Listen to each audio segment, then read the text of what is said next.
my song, O God of all the nations, a song of peace for lands afar and wide.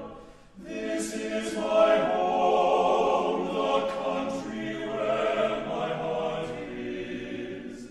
Here are my hopes, my dreams, my holy shrine. Hi, this is Marjohn Love, and this is Marjohn's Musings. And today's show is Remembrance of Things Past. I have a calendar at home, and on it said that today was the anniversary of the end of the Vietnam War.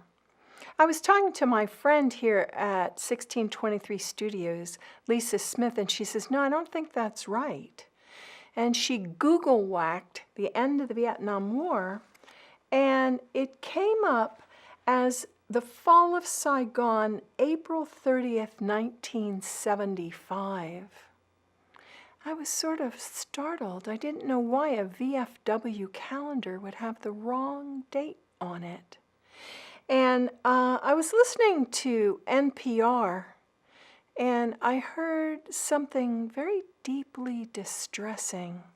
I know many of you know that I'm a sympathizer for the Me Too movement, the empowerment of women, and the ability of women to be safe at home, safe out in public, and safe at work. And I was also thinking of the huge demonstration the day after the last presidential election inauguration. And we get a magazine at my house, the Smithsonian. And in the Smithsonian, the cover story was about Napoleon's last days that he spent in exile, and that was what my husband was interested in. But when I flipped through, I found America's Second Revolution, and it was the history of the women's suffrage movement. It was fascinating to me. It was also a bit sad because many of the suffragettes started out as abolitionists. They wanted to end the enslavement of black people for the profit of plantation owners and factory owners. And some of these women were beautiful young women, and others were upper-class society ladies. Several of them spent time in jail and went on hunger strikes and were forcibly fed through NG tubes, nasogastric tubes. They put a tube up your nose and down your throat and squirt food into your stomach. It bothered me that the black women who had been their friends and allies in the abolitionist movement were often marginalized in the suffragette movement. And it got me to thinking that a great deal of the protesting during the Vietnam War was actually a suffrage issue. Why? Well, in those days, the United States had a draft, conscription. We took young men at the age of 18, whether they wanted to be taken or not, and forced them into military service. And one of the places that these conscripted soldiers went was Vietnam. The Vietnam War was a terror for me as a young woman. 16 of my high school classmates came home in coffins. 32 more came home maimed. They had lost an eye, an arm, or a leg. And so this anniversary of Vietnam on my calendar sparked a lot of my thinking. And the suffrage issue was at that time in the late 60s and early 70s, in order to vote, you had to be 21 years of age.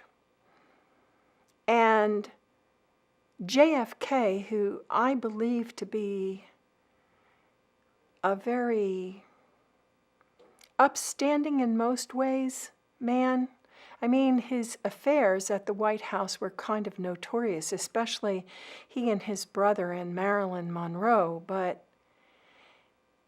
I think for the most part, John F. Kennedy tried to live up to his ethics and his values.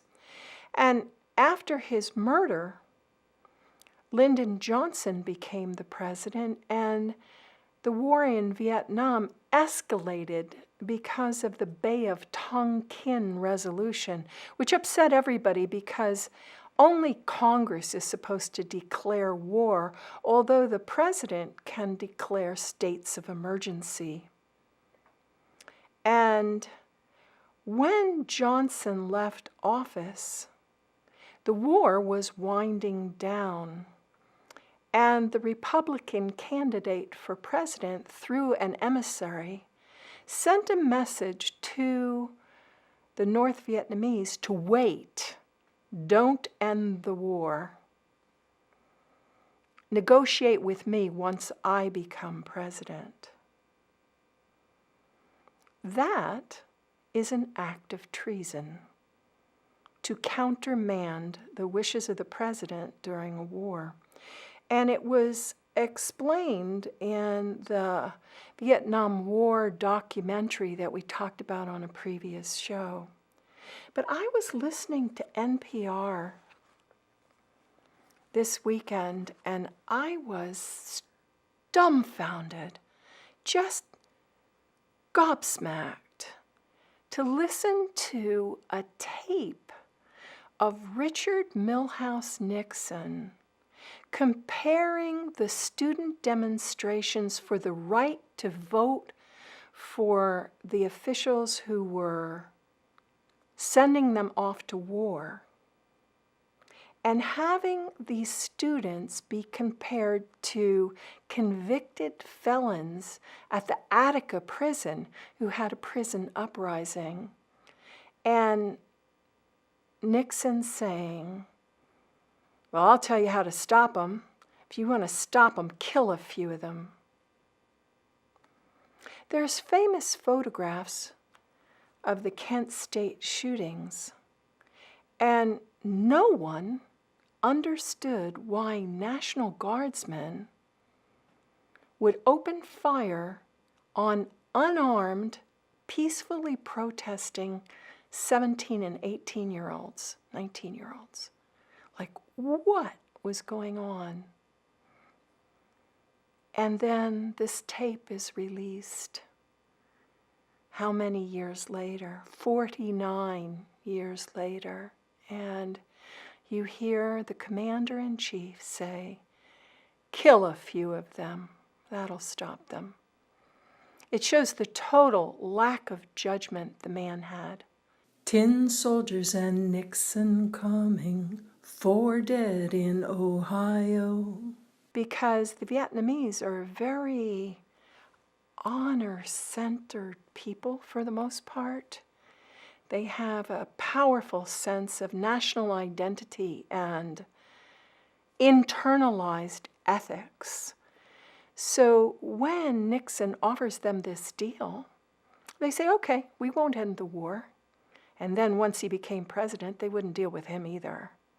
Because if he would sell out his own country, he wasn't the person to negotiate with. I think the fact that Lyndon Baines Johnson did not pursue Richard Milhous Nixon, and that Kennedy and Johnson both knew they could not win the war. There was no honorable exit. We had not been in a situation like that in, I think, since the Revolutionary War, when we attacked Canada and they kicked our butt. You don't read that much in American history books, but During the Revolution, we crossed over the border into Canada and were repelled. The Canadians held their ground, and part of that was a lot of Americans were loyal to the British Crown and moved up to Canada. They were Tories, and if you look around Cape Ann, you'll see white chimneys with a black border around the top of the chimney so that redcoats would know that these were British sympathizers and they could get a hot meal and maybe a warm, safe place to sleep. There have been conflicts since forever. I mean, fish eat each other. You know, it didn't even take people. Conflict goes back to the beginning of life, I think. But sometimes the things we discover about a conflict impact us in ways that are kind of distressing.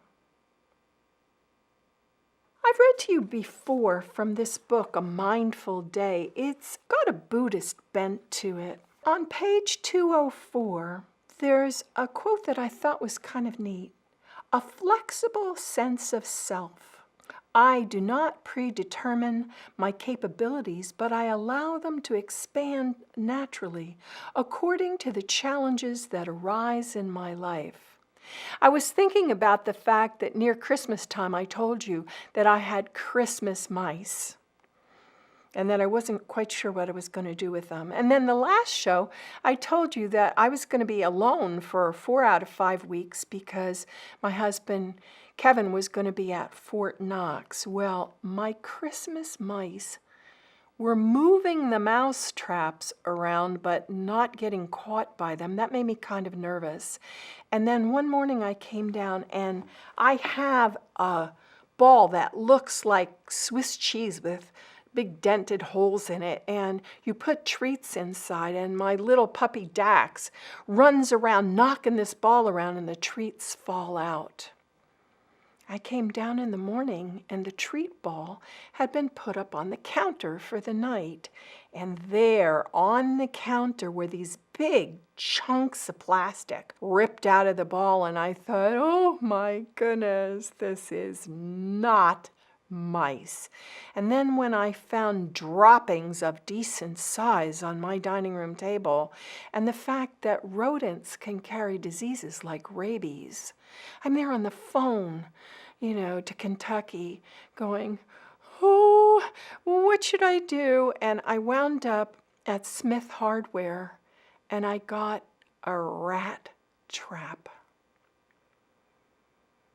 And I killed 2 rats.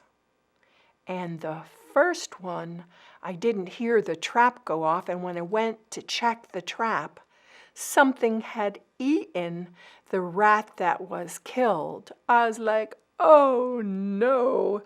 And then I set the trap again, and when I heard it go off, I went and put rubber gloves on and carried the trap downstairs, and I was crying because I've been Buddhist since I was 17, and I don't like to kill anything, not even a rat. It was such a icky, awful experience, and it really shook me up, but at the same time, you can't allow rodents to infest your house. You can get sick. They carry diseases, and these rats, from nose to hiney, not including the tail, were that big, and I've got a 5.5-pound dog. I was like, oh boy, this could get like violent and nasty here. It was like strange. It was strange. So the quote I started for you goes on to say, you can do much more than you think you can do. Handle much more than you think you can handle. Do not turn down an opportunity simply because of the fear that comes from a new challenge. When you make yourself available for something new, your capacities expand in order to incorporate the unfamiliar activity. Your self-definition must be flexible enough to make room for the new so that you rise to the challenges rather than shrinking from them. What would you love to do but are afraid to do? Can you push just a little closer to that fear? Can you expand your capacities by just the tiniest amount? Put all of your energies into growth and expansion. What you set into motion within the space of meditation becomes reality in the fullness of time. It got me thinking about time. Wow, 1969, I was still in high school. And then I remembered Ho Chi Minh City when I was in college. As a matter of fact, I was trying to deal with the American Occupational Therapy Association registration exam. You want to talk about having your brain turn into bean dip. Oh my goodness, 4 hours of multiple choice questions with a timer going, and you had to finish so many 100 questions in the allotted time. My husband was young. He had a draft number. And in those days, they had this perverted lottery. They pulled numbers as if they were playing bingo. And if your number came up, you got sent. And if your number didn't come up, you got to stay home. But my husband went to Iraq. And I was thinking, I told you last time I had been sick and I missed the Valentine's show. And I would be shooting it around Valentine's Day, but I was ill and had to cancel. And by the time I get done editing, it would not have been aired until March. And I had pulled this poem I wrote for you. I don't often read my own work on the show, and this was something a friend of mine became poet laureate of Rockport. I thought that was kind of cool. And that got me thinking, well, I have some poems. So I had picked this one to be aired in March, and then I didn't read it for you. But we've had such a gray, nasty, drizzly, foggy, ucky April that I thought, you know something, this sort of still works. I mean, I was waking up in the morning and it'd be 42 degrees outside. I was like, wait a minute, what's up? We're now in May, the 7th of May. 2 days ago, it was 42 degrees. I was like, whoa. So this poem is called March in Massachusetts. It isn't quite spring. I have been fooled before by little green shoots who lie about such things. My expensive, pretty potted plants, sown into the soft, dark earth too soon, emerged from a final snowstorm, darkened to steam spinach shapes as limp and lifeless as overcooked cabbage. Yet La Printemps approaches. I can feel her in the forward-shifting sunrise and the retard of Rose Evening's arrival. She teases me, dancing between her gossamer veils of fog and mist. She buffets me first with warm, then frigid breezes. The entire pond is liquid once more. A shy drake and duck date on a shining sheet of shimmering moonlight by the sluice gate in the old stone bridge. Secluded there, the susurrus of falling water provides white noise to protect the privacy of their avian pillow talk. In the intense stillness, the morning after the wind rocked the house so hard the front hall plaster cracked again, the rocky beach is strewn with mulberry-colored curly seaweed tops and light green seed-shaped air bladders on stems torn from the briny bottom amid the common winter kelp. As I retrieve a slick, rubbery doppelganger of autumnal hydrangea, my puppy leaps and dances by my side. Jolie sable and white fur is flying. Moist black nostrils flare to sniff my particular prize, while mounds of its fragile sisters are scattered by her sandy claws. Several yards later, hind end in the air, she industriously digs a pit and buries her snout like a little piggy seeking truffles. Jolie is so intent on her excavation, she winds up inverted over her mound, buried well past her withers, invisible, except for the wagging of her pretty plumed tail. She returns to light with a sandy nose and shining eyes. I wonder what scent was so savory she worked for several solid minutes to inhale its heady aroma. I sniff the French fragrance on my wrist and wistfully remember love play. Back home on my altar, subtly shaded seaweed hangs suspended in sea-salted water in a carved crystal flute to prompt my pen. Too busy to write, I dash through 2 days as the temperature plummets and the furnace frequently roars to life the way it does in February. Back home, in the early morning, winter coats, mitts, hat, hood, and muffler are not enough to keep me comfortable. The puppies shake their bodies hard to fluff up their downy fur and strain forward on their leashes as we hurry up the path in the park back toward home. If the slippery asphalt wasn't frosted over with rime, I'd run too. At the crest of the steep climb, my disappointment at seeing the pond frozen solid once more is muted by 2 huge mysterious pillows way out on its shining surface, which slowly resolve into a pair of swans. The lone male who has haunted our seaside beach for the last 3 years has finally found a mate. The following day, the temperature bounced back up to 50. We found our elegant white aviators gliding on the small dark spaces of open water between melting ice pans.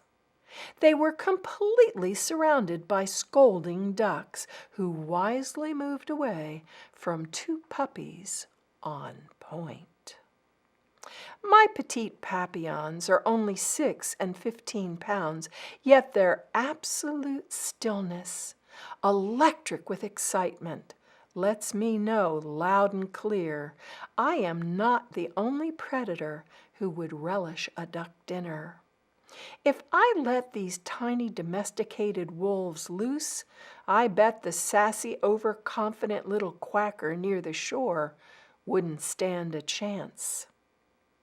Those large swans, on the other hand, gaze at the minor canine threat impassively, knowing they can either fight them off easily or spread their huge snowy wings and fly away. The bright-eyed male opens his wide, majestic white wings and flaps just once. Both my overeager bunkins bolt back swiftly in stunned surprise.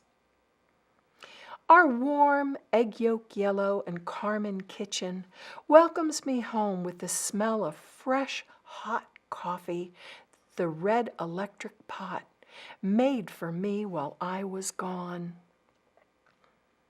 I grace my favorite mug with the brown-black brew, light cream, 3 heaping teaspoons of sugar, sipping the fragrant sweetness, peering at a watercolored sailboat at sunset. My frozen fingers defrost.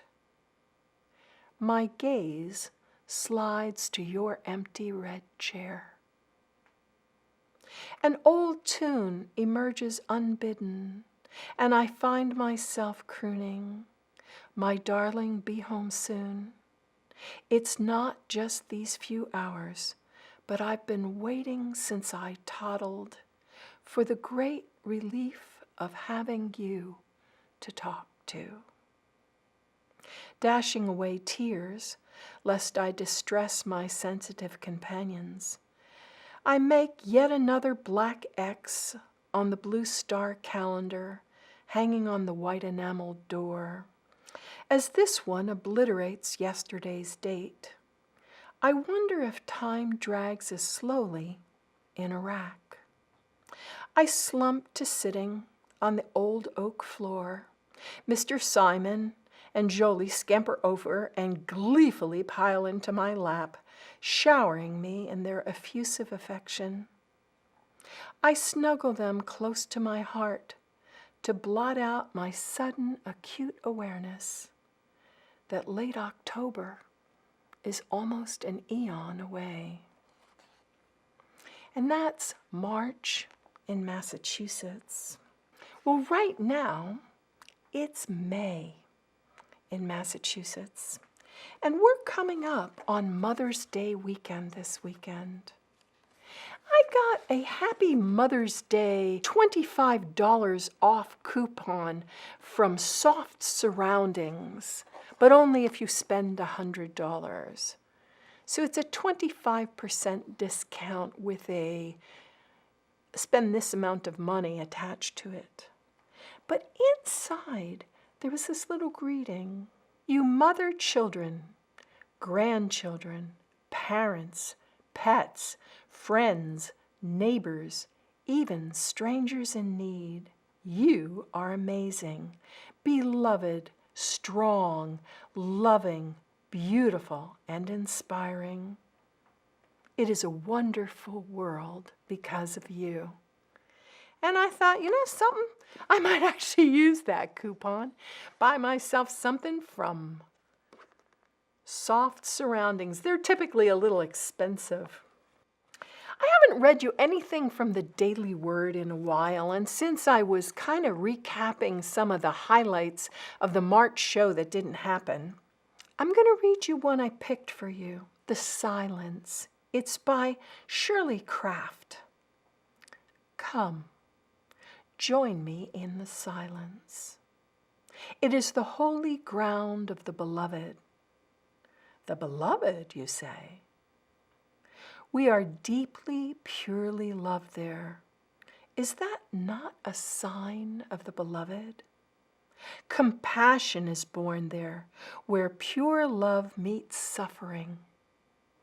Compassion unspoken, yet deeply felt. Jewels are found there, strength, hope, peace, joy, love. Are these not jewels? How rich a ground, the silence. Well, last time I told you that I had this little play that I had written, and I found a friend of mine willing to act out the part of Jesus. And we're there in my whisper room setting up this recording session, and just like with the television show, any production needs editing. And so my friend, Paul Hurst, came and performed the piece, and we did like a rough dress rehearsal, if you will, and then we did the actual recording. And I showed you before that I have this digital audio workstation, and on it I have a program called Logic Pro 10. It's an Apple product, and it helps you to master audio.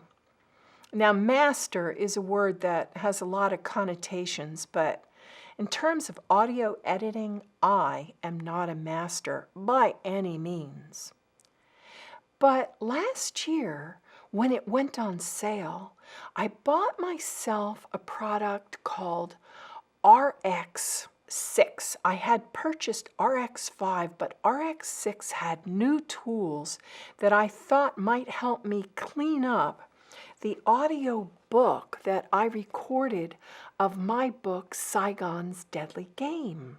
It was rejected by Audible for mouth noises and noisy background and inconsistent sound level, and some of the chapters were too loud and some of them were too soft, and they told me which ones were too soft, but they didn't tell me which ones were too loud. And this thing, I'm a saga writer. This is 99 chapters. Now, in the book, it's not that many, but for Audible, a chapter, when read, can't be more than an hour and 20 minutes or a certain number of megabytes. And there's all these rules. It has to have a root mean square, RMS, of a certain little window that you have to fit it in, and it has to have a sound floor below 72 decibels, and it can't be any louder at the loudest point than -3 decibels.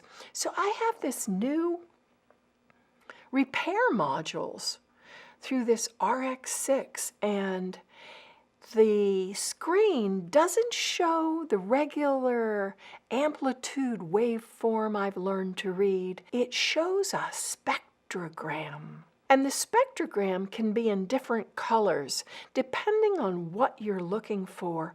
And it can focus in on certain parts of the sound spectrum, from the very low notes to dog whistles and bird song high. And how intense the color is, how bright the light is, dictates how loud that particular frequency is. So I've been working with that for the last month or so, trying to get the audiobook of Tale of the Tomb ready for publication.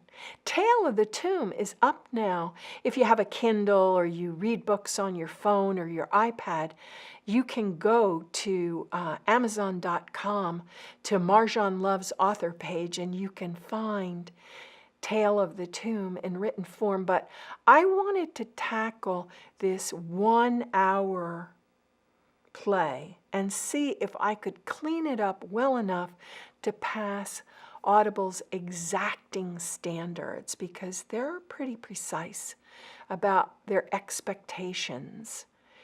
It's a steep learning curve. I'm like, oh my goodness, I get so frustrated sometimes I'm ready to cry. And so I found this thing about you're capable of more than you think you are. You know, and overcoming a fear of rats. And I mean, oh my goodness. You know, Kevin was gone for 3 solid weeks. I had to deal with this by myself. When I wrote that poem, March in Massachusetts, he was gone for 14 months. I think having someone reassure you that you're capable of more than you think you are is really important. It's important to have friends and allies in life.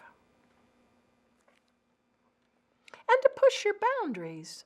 So remember I told you that I had taken this interesting class in acrylics with Elizabeth Hardy. Well, she found a new venue. She's teaching now at the Rockport High School. And so I signed up. But again, she's doing acrylics. That's not my preferred media.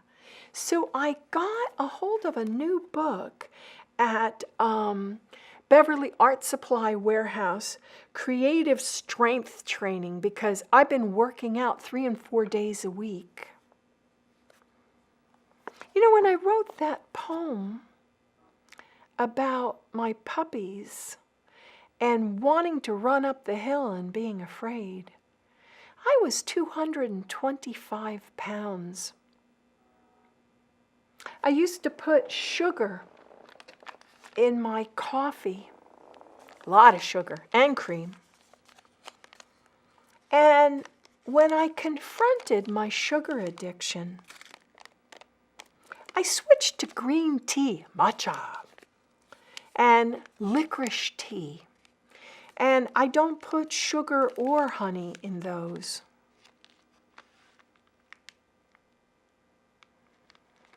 I cut a foot off my hair.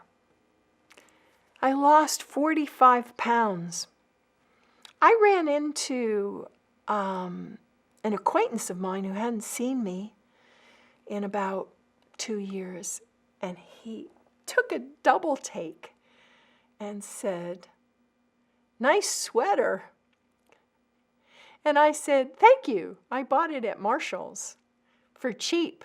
I love going there." And he goes, "My wife goes there too." And he turned beet red. And I realized what happened was he was checking me out because I had lost all this weight and I looked really different. And then he had to come up with something in a hurry to say. So what he said was, "Nice sweater." And it was just kind of interesting. It was interesting. Anyway, in the Creative Strength Training book,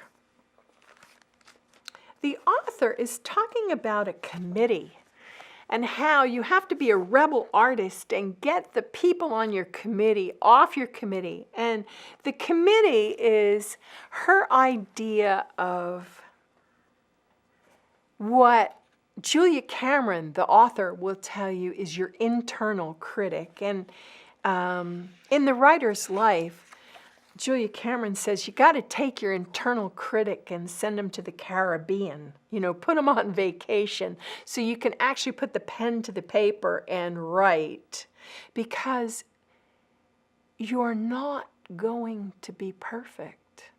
There will be messy first drafts of things. And you have to be gentle with yourself enough to allow your inner child or your creative self to come out and be on the page, like my play. It took a lot of courage to write a play about Jesus. If there hadn't been Jesus on one of the cartoon shows my son watched, I don't know that I would have had the courage to write my play. But I thought, if Jesus is reduced to the level of cartoons, then maybe I could write something more significant and more meaningful.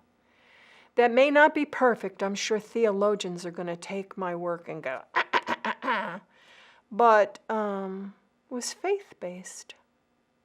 A little different. But she shared her work with some of her students, and one of them did selfies and used a program on her iPhone to distort the selfies. And she did a selfie for each of the people on her committee and then distorted the expressions. I just loved them. It was great. But one of the things that she talked about was make your work and trust to keep on making it in order to get whatever the next step is. Don't skip any of it. Focus on the process of doing the work, period. But she also talks about use what you've got and don't go buy a lot more stuff. And one of the things that your committee might do is say something to you like, "Gee, couldn't you have done a better job than that?" The condescension, the contempt. And I really liked the fact that one of her students included a thing and sent to her about silk scarves she had dyed. Remember, I was dyeing silk scarves when I had the little shop, the Gray Mares, down on Bearskin Neck. This is the anniversary of my opening that shop, although it's not the anniversary of my closing it. But I found it fascinating that this woman used these shibori techniques of dyed silk, and what she sent her teacher was, as I unpacked my quilt, this woman walked up to me, pointed at it, and asked, "What's that?" "What's what?" I asked. "What's that?" she reiterated, like it was some despicable piece of cloth. "It's an art quilt." "I don't get it," she sneered and walked away. "Okay," I said to myself quietly. Later, I stood near my quilt when the judges awarded ribbons, and I watched in awe as a blue ribbon was pinned to my quilt. I had won the Art Quilt Pictorial Small category. How surreal. And I thought, isn't that life? Isn't that life? It's like you do something outside the box, and your tribe can really come down on you. I can remember being in Catholic school and having a nun tell me, "Put your hand down. Girls are good at reading. Boys are good at math." She scared me so bad that when I was trying to get into my master's program and I took the GRE, my academic advisor kind of blew all confidentiality. He's scooting out to his office, showing his companions in the office my GRE scores. He had never seen such a high verbal or such a low math. I think I got like 127 in the math and almost 900 something in the verbal, and he was like absolutely flummoxed that I probably couldn't add or subtract, but that I had gotten this amazing score in verbal because of one nasty nun in second grade. And here my father's an engineer. I probably could have been a math whiz. He wanted me to do calculus so that I would understand how the world worked. So anyway, I get to Elizabeth's class, and she wants us to make a grayscale. Now, we had just done this in her last class at the senior center, and this book tells you to be a rebel artist. I hadn't bought the book yet, but I was already a rebel artist. And I said to her, "No, I'm not making another grayscale. I mean, if you go to Beverly Wholesale Art Supply, they will give you a grayscale for free." What was kind of fun for me, though, was when they gave me my free grayscale bookmark. On the back is the French translation, because I gather Liquitex sells stuff up in Canada. So there's English on one side and French on the other. It allowed me to practice my dismal French literacy.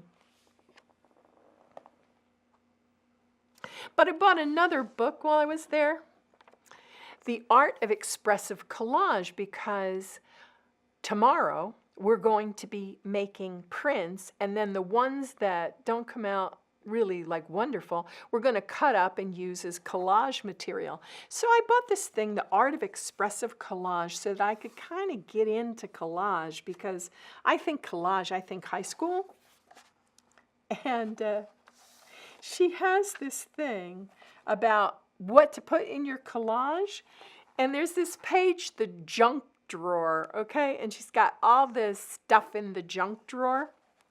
And it was fascinating to me that the creative strength training teacher told you, go through all your supplies, winnow it down, and get rid of a bunch of stuff, and then restrict yourself like a haiku poem, and work with what you have and see if that doesn't spark your creativity. And the other woman is like, go to flea markets and yard sales and auctions and get all this junk to make collage with. And I thought, fascinating, 2 brand new books, and they have exactly the opposite instruction about your space, but they both said, make sure that your studio is inviting, so that you'll go there and you'll actually spend time in your studio.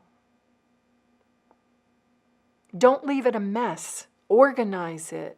Make sure that it's neat and clean and welcoming for you, both of the authors. And I thought, that's really true. I feel much safer in my studio when it's clean. The last painting I did was for the cover of Sam's West Coast Adventures, which is also up on Amazon. I spent 4 days painting a motorcycle, days now, like 8-9 hour days, painting a motorcycle. At first I tried to do it on the computer so that I could project it onto the canvas, and in the end I painted it. It was kind of interesting. My computer program is so complicated and intense that I took my doctor's advice. He was telling me about something else, but he said sometimes a change is as good as a rest. And I got myself this great puzzle at the second glance, and it's of a horse. I was thinking about the Gray Mare's Shop. And it was gray and dismal out, so I got this black and white puzzle. And when you're done with it, you're supposed to be able to color it, but it was second glance. Somebody had opened the box and snagged the markers. No problem. I have plenty of markers and all sorts of watercolors and whatever. So I thought, okay, I'll buy it anyway. Little blue dot. And I'll put it together. So while Kevin was gone, I would send him snaps of the progress of the pony.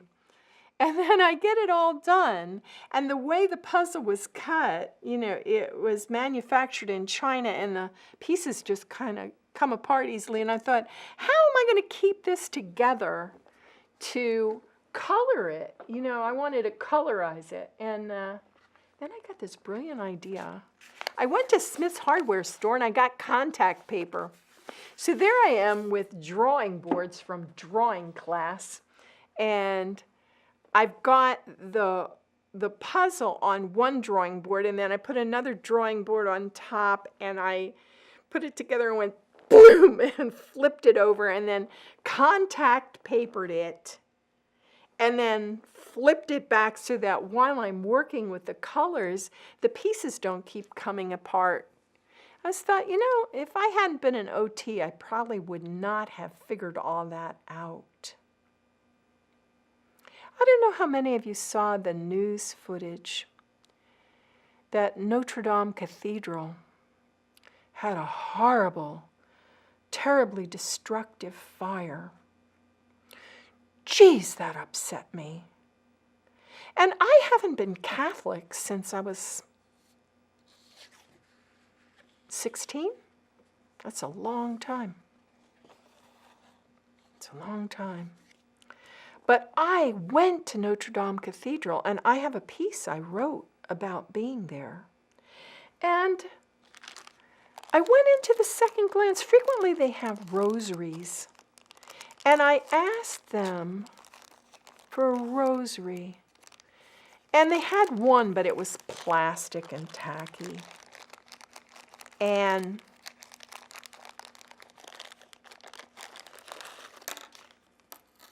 when I had the shop down on the Bearskin Neck, I made quite a bit of jewelry. But when Jackie heard that I wanted a rosary, she said to me, well, Marjohn, I used to collect rosaries. I'll bring you one. And she brought me this gorgeous crystal rosary. And Jesus and the Virgin Mary are in silver. I remember saying the rosary with my grandmother and my mother. But that day, I really felt like I needed a rosary right now. Hail Mary, full of grace, the Lord is with thee. I got to thinking about that a lot. We're Protestant now.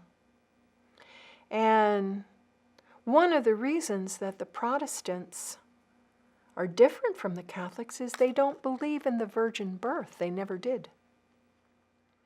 And to tell you the truth, my Catholic family, my grandmother, my auntie didn't believe in it either, way back in the 50s. My auntie said, oh yeah, you have to be a virgin and pregnant at the same time, and you can only have a boy baby, and that's how you get to wind up, the Queen of Heaven. An impossible task, because you're the Queen of Heaven because you're a virgin and you're pregnant. Nowadays, in the new millennium, you can do that. You can do artificial insemination and you could become pregnant without ever having sex. Strange how things change. But anyway, I went home, and the last time that I went to the International Gem and Jewelry Show in Marlborough, I purchased some beautiful little blue beads on wire. I was going to make some things, and then after the shop closed, there was nowhere to market anything, and the beads were sitting in my basement, and I thought, well, I'll make a rosary. So I did, and then I thought, I still have more of these beads. I'll make another rosary, and I brought the other little rosary in for Jackie because when I offered to pay her for this beautiful rosary, she wouldn't take any money. And she had told me that she collected rosaries, and I thought, oh, I'll give you a unique one, handmade by me. And so I did. She was so happy. She just glowed. It was nice. I mean, I didn't make any money. I didn't sell anything. I was gifted by her response to the gift, which was lovely. And sometimes the serendipity in my life is strange. I do this whole thing about, I'm going to color this horse. And the Audubon Society wanted me to become a member, and I love birds. I think I might actually do it. And they sent me a coloring book of birds from the Audubon Society. I thought, how cool is that? While Kevin was gone, I found a game I thought we could play at the house. It's called Senior Moments. You can't remember the last time you played a game like this. I can't remember anything. And there's sometimes I feel like I have absolute bean dip for brains. So Kevin bought me a membership to the YMCA of the North Shore at the Sterling Y so that I can actually do Olympic laps now instead of the little pool near my house, which is small. I mean, you get 3 people swimming laps in there. It's crowded. And so he just got me the membership, and I had been looking at the weekdays, and I'm looking at the pool, and the pool opened at 5 a.m. So this past Sunday, he was coughing in bed. I woke up. It's 4:23 by my clock in the upstairs, which is set a little bit ahead. I get up, put on my suit, I get dressed to get in the car, and I had a unique experience. I drove down 128. I was the only car on the road. I get to the Sterling Y.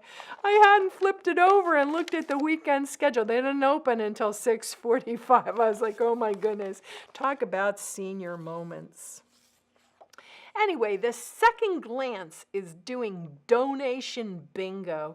And my church, the First Congregational Church of Rockport, is going to have their Old Sloop Fair.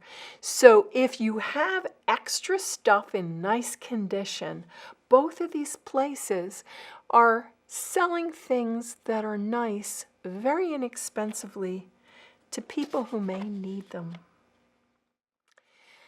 We're out of time. That's all for today. This is Marjohn, and this has been Marjohn's Musings. What